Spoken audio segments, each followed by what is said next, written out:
I saw the latest installment of the rebooted Planet of the Apes franchise, Kingdom of the Planet of the Apes, the very weekend it came out, and while it was mostly interesting with some cool action pieces, it left something to be desired. There were some parts that just felt random and the kingdom in question doesn't really have much significance. However, this film did serve to set up the rest of the series, so ultimately, it's worth a watch regardless. When War for the Planet of the Apes dropped in the summer of 2017, I thought it would be the last one of the trilogy, so imagine my surprise when I found out last year that not only would there be another film, but that it would take place a full 300 years after the events of the 2017 film in a world where apes didn't remember the legacy of Caesar. Admittedly, I was a bit uncertain about the premise. I figured if they ever made a follow-up to the trilogy, it would be about Caesar's surviving kid. Generally, when it comes to franchises, I'm not always the biggest fan of prequel or sequel series, especially if they contain completely different characters and actors. But the characters in this movie weren't really an issue, and in fact, they did remind me a bit of Caesar's crew. Actually, for about the first half, the movie felt very much in line with the rest of the series. Rise, Dawn, and War always felt very different from each other, but still telling the same overall story following the apes in a world with humans, so this movie definitely fits the bill on that end.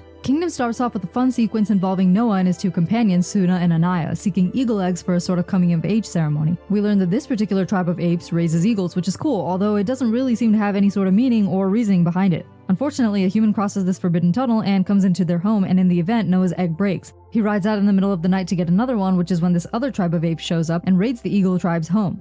Noah tries to protect his family, but his father dies and his mother and friends are taken captive. If this sounds familiar, that's because the beginning of War involves Caesar's home getting raided by the unwelcome colonel who kills Caesar's wife and child and later takes his clan prisoner, with Caesar coming in afterwards and getting imprisoned as well. Personally, I don't mind that these situations are so similar because it works well enough to establish the new characters and set Noah on his journey. Interestingly enough, this other tribe of apes comes to be doing all this in the name of Caesar, and of course the audience knows Caesar would never be in favor of doing this sort of thing. On his journey, Noah first comes across Raka, an orangutan who shows him books for the first time and explains that he's the last of those who follow the true word of Caesar, and that these other apes have twisted Caesar's word for their agenda. This is definitely a cool avenue to explore, but unfortunately it doesn't actually get explored. Given that the premise of this film was that Noah starts off knowing nothing about the legend of Caesar and learns it throughout this journey, he doesn't actually learn that much in his short time with Raka, so I'm wondering if maybe learning about the Caesar legacy is an aspect that will develop further in the next movie. After they meet, Raka joins Noah on his journey and they come across a human girl who's been following Noah for food. Raka names her Nova and convinces Noah to let her join them on their journey. They find a watering hole where this whole group of humans dressed in rags come out in a herd to drink water and bathe like the zebras. These humans have become completely animalistic, whereas Nova seems to be different, even though she, like them, can't speak. The three of them part ways just before the bad ape tribe finds Nova and a fantastic action sequence ensues. They chase Nova through the forest and grasslands where she hides and then surprisingly yells out Noah's name and makes a run for him as he rides his horse towards her and picks her up just before the other apes can get to her. The sequence itself is awesome overall, but I initially thought Nova screaming Noah's name was like an homage to Caesar speaking for the first time in Rise when he said no.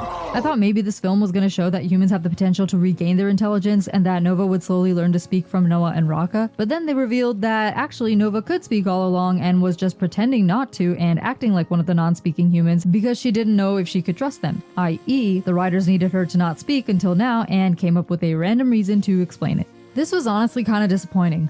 Nova, whose real name is May, turns out to have been separated from her people, and later on it turns out that she has to carry out this mission on behalf of the humans. But for now, the three of them continue on their journey until they get intercepted by the bad ape tribe. Raka saves May but ends up getting swept away by rushing water in what appears to be his death but might not be. There's no body, and although he doesn't appear for the rest of the film, he was killed off really randomly and unnecessarily without fulfilling his entire purpose. He passed off his necklace to Noah, but what more did he actually manage to teach Noah? It would feel like a waste if this was his sudden send-off, so I wouldn't be surprised if in the next film they suddenly find him chilling in the woods somewhere. They probably only did it like this because they had no room for him in the weird storyline that came in the rest of the movie. That's where the movie really starts to lose the plot. May is taken to hang with this other human who tells her they get to live it up with the apes in charge as long as they use their human intelligence to help them. Meanwhile, Noah is put with the other apes like Caesar in War. They're his eagle tribe but now belong to Proximus, the ruler of this aggressor tribe who uses the name Caesar to carry out his plans apparently. This villain is honestly really flat. His goal is to conquer other tribes because Caesar said apes together strong, which I guess very vaguely aligns itself with the conquering mindset of Augustus and the Roman emperors that came after Julius Caesar's death, but then he uses those apes to try and break into this large human-built vault, and that's about the extent of his character.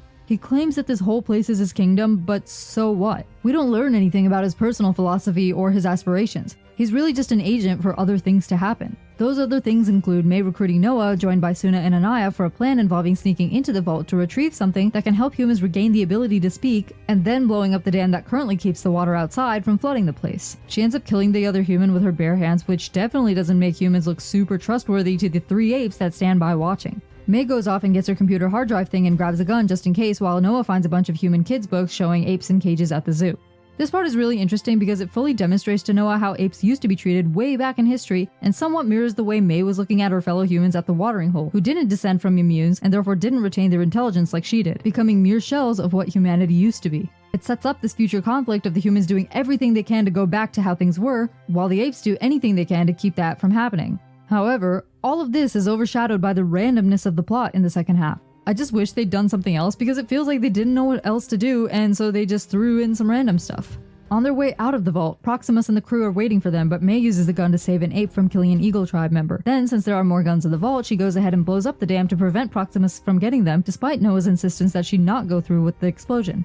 The water floods the vault, causing the Eagle Tribe to climb up as far as possible to get away from the water and the bad apes. They come out at the top of the cliff where for some reason everyone just stands there as Proximus beats up Noah, even though they could easily just get Proximus. Instead, what happens is Noah sings like his father, the master of birds, used to, which calls his father's eagle and all the other eagles, who peck the hell out of Proximus and send him tumbling off the cliff and into the water. Yes, the eagle stuff was threaded throughout the film, super obviously in fact. Maybe in the next 2 movies the apes will have to team up with more animals to beat the humans or something. I just feel like the entire second half of the movie, once they lose Raka and get taken by Proximus as apes, all of that plot is just so random and pointless and only exists so that Noah can see the kids' book and May can get the hard drive. Speaking of which, May takes the drive to some underground bunker where a person in full protective gear comes and gets it.